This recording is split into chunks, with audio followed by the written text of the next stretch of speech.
हितों की रक्षा के लिए ईरान पर कार्रवाई को यूएस तैयार, चीन ने धमकाया।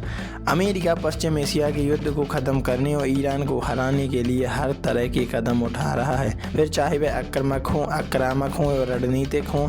अमेरिका ईरान की वित्तीय शक्ति पर जोरदार हमले की तैयारी कर रहा है। पश्चिम एशिया में अमेरिका और ईरान के लगातार बढ़ते तनाव के बीच चीन ने बड़ी चेतावनी दी है। चीन ने कहा कि बीजिंग पूरे घटनाक्रम पर करीब से अपनी नज़र बनाए रखेगा और अपने अधिकारों और हितों की रक्षा के लिए जो भी ज़रूरी कदम उठाना होगा वो बेझिझक उठाएगा। चीनी विदेश मंत्रालय ने सभी पक्षों से धैर्य और तर्कसंगत तरीके से काम करने का अनुरोध किया है। साथ ही यह चेतावनी भी दी है कि प्रतिबंध का दबाव बनाने की रणनीति मुश्किलों का समाधान करने में किसी भी तरह की मददगार साबित नहीं होती।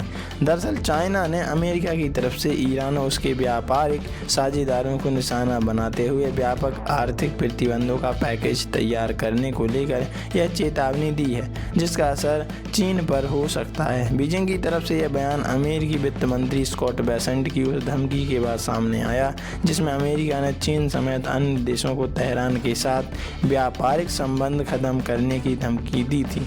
रॉयटर्स की रिपोर्ट के मुताबिक बेसेंट ने पिछले हफ्ते कहा था कि अगर ऐसा नहीं किया गया तो उन देशों को कड़े सेकेंडरी सेक्शंस और वित्तीय दंड का सामना करना पड़ सकता है। स्कॉट बेसेंट ने कहा था कि यूएस ईरान पर इतिहास का सबसे बड़ा प्रतिबंध लगाने जा रहा है और उन्होंने चीन से अमेरिका का साथ देने का अनुरोध भी किया था।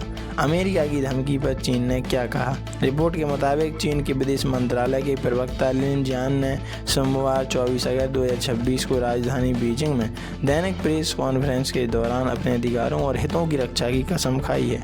उन्होंने कहा कि प्रतिबंध और दबाव की रणनीति तनाव को बढ़ाने का काम करती है और तनाव के बढ़ने से किसी के भी हित पूरे नहीं होते।